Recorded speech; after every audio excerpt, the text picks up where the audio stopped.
Esquema envolvendo as contas bancárias pertencentes ao empresário Marcos Valério, para as quais se desviava dinheiro público, depois usado para pagar parlamentares em troca de apoio político ao governo.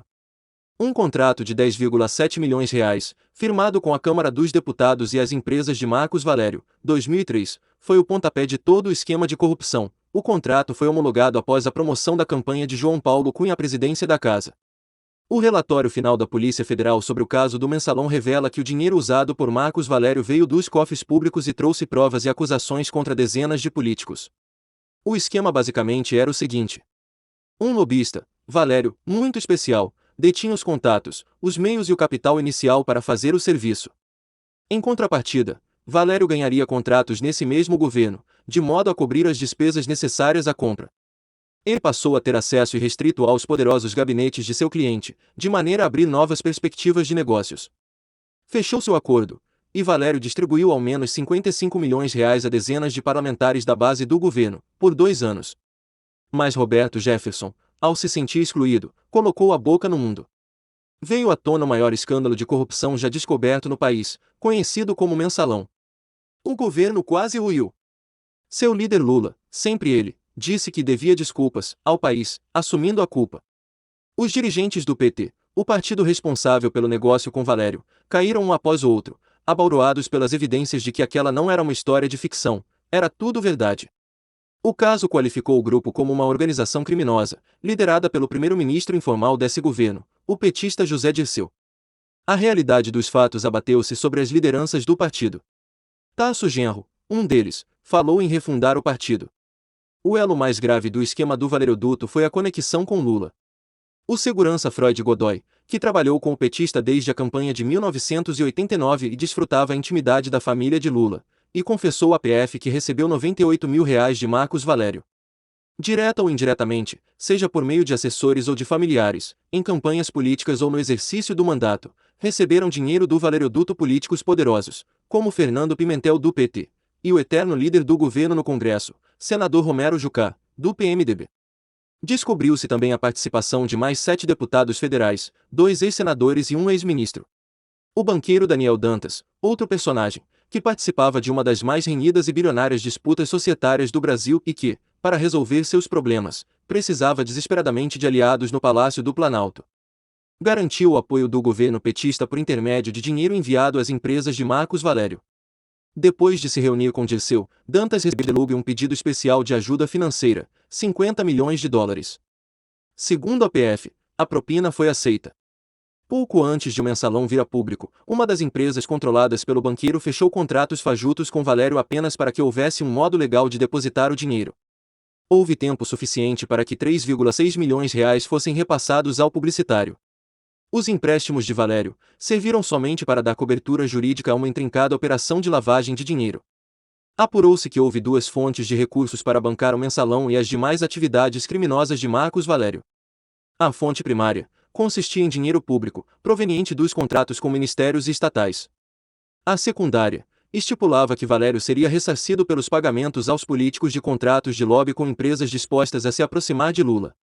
O principal canal de desvio estava no Banco do Brasil, num fundo de publicidade chamado VisaNet, destinado a ações de marketing do cartão Visa. As agências de Valério produziam algumas ações publicitárias, mas os valores repassados pelo governo para abastecer o Mensalão. Rastreando as contas do Valeroduto, os investigadores comprovaram que o assessor de Pimentel recebeu um cheque de 247 mil reais de uma das contas da SMP-IB no Banco Rural. Dinheiro para pagar campanha era artigo abundante no Valeroduto. Nas eleições de 2004, além de Pimentel, Marcos Valério, naturalmente por ordens do comando do PT, repassou recursos a 2 outras candidaturas do partido em São Paulo. A de Emídio de Souza à Prefeitura de Osasco, 189 mil reais, e a do hoje deputado Vicentinho, à Prefeitura de São Bernardo do Campo, 17 mil reais. Entre os novos beneficiários do PT, a PF descobriu uma militante que trabalhou para Ivan Guimarães, então presidente do Banco Popular. A funcionária, Renata Maciel, sacou 150 mil reais na agência do Rural, em plena Avenida Paulista. A operação aconteceu em novembro de 2004, logo após o período eleitoral. Somente o fundo VisaNet, no governo Lula, repassou 68 milhões de reais às agências de Marcos Valério. Ao analisar os milhares de transações bancárias do esquema, e se percebeu que a saída de dinheiro para os políticos coincidia com a entrada de recursos desse fundo, liberados pelo BB. A partir dessa descoberta, foi possível rastrear o caminho do dinheiro. Saía de duas contas de Valério no BB, ia pelo Banco Rural e era repassado aos beneficiários. Essa mesma linha de investigação possibilitou a descoberta de recursos desviados aparentes de políticos. O relatório da PF demonstrou que, dos cerca de 350 milhões de reais recebidos pelas empresas de Valério do governo Lula, os recursos que mais se destinaram aos pagamentos políticos vinham pela falta de controles internos no banco, ou seja, permitia desvios com mais facilidade. A PF desvendou um dos mistérios mais estranhos do governo Lula, a relação do banqueiro Daniel Dantas com o PT. Antes de chegar ao poder, os líderes do PT sempre combateram a gestão de Dantas à frente do grupo que coordenava os investimentos dos principais fundos de pensão do país. Quando Lula assumiu, Dantas estava envolvido numa briga aberta para manter o controle desses investimentos, sobretudo da Brasil Telecom, um gigante do mercado de telefonia. O PT passou, então, a emitir sinais conflitantes sobre que lado assumiria nessa disputa. Alguns integrantes do governo articulavam para derrubá-lo, enquanto outros hesitavam em tomar lado. Em depoimento à PF, Dantas disse que, em meio a esse cenário ambíguo, foi convocado pelo então ministro da Casa Civil, José Dirceu, para uma reunião no Palácio do Planalto. Na reunião, Dirceu teria dado sinal de uma oportunidade de conciliação com Dantas e encarregado o então presidente do BB, Cássio Casseb, de manter diálogo com o banqueiro. 11 dias depois, Carlos Rodenburg, sócio de Dantas, encontrou-se com Marcos Valério e Delúbio Soares. O partido estava com um déficit de 50 milhões de dólares e pediu dinheiro. Não foi dito abertamente, mas o subtexto era evidente: se Dantas pagasse, teria ajuda do governo para se manter à frente de seus negócios. 2 anos depois, não se sabe por que, a Brasil Telecom, empresa ainda controlada por uma subordinada de Dantas, celebrou 2 contratos com a agência DNA, de Marcos Valério, cada um deles no valor de 25 milhões de reais, pura coincidência, SQN.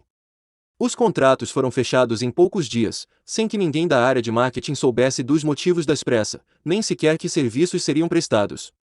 Semanas depois, sobreveio o escândalo do mensalão. Apenas 3,6 milhões de reais foram efetivamente repassados às contas de Valério.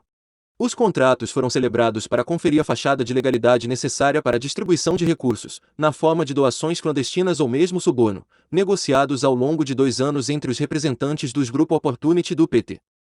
De forma resumida, o Valerioduro. E bastante fácil confundir o mensalão com o Valerioduro, mas são coisas bem distintas. O mensalão foi uma parte da distribuição dos recursos irregulares. O Valerioduro foi o meio, pois tudo girava em torno desse meio. Falaremos em outra thread sobre a delação de Valério e suas consequências. Mas por ora fica a reflexão. Onde estávamos que não víamos toda essa roubalheira? Não podemos permitir que isso se repita, com novos atores. Salvo o melhor juízo.